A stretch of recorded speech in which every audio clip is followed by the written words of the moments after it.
Welcome to our channel. Today we how to log into Adobe Illustrator, beginner guide step by step clearly.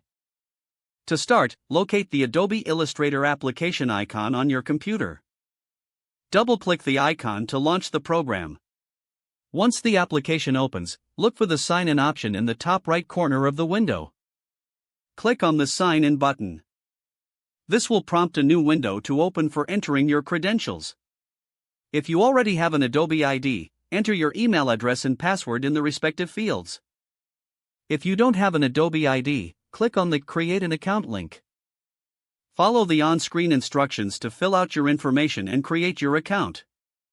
After entering your credentials or completing the registration, click the Sign In button again.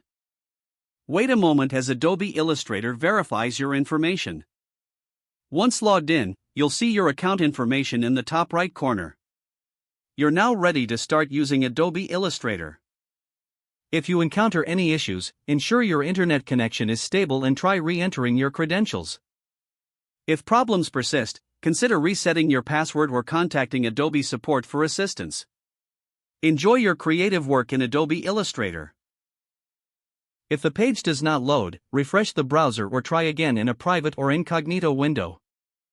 Make sure you are using the correct email address, then retype it carefully to avoid small typos. If your password is not accepted, use the Reset option and create a new strong password you can remember.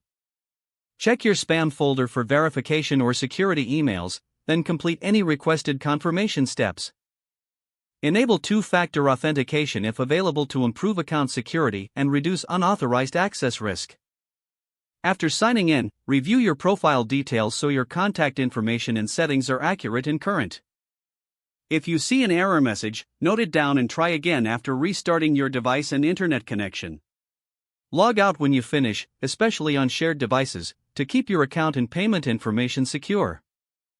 If the page does not load, refresh the browser or try again in a private or incognito window. Make sure you are using the correct email address, then retype it carefully to avoid small typos.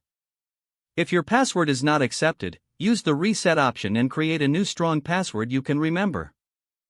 Check your spam folder for verification or security emails, then complete any requested confirmation steps. Enable two-factor authentication if available to improve account security and reduce unauthorized access risk. Don't forget to like this video and subscribe to our channel for more step-by-step tech guides.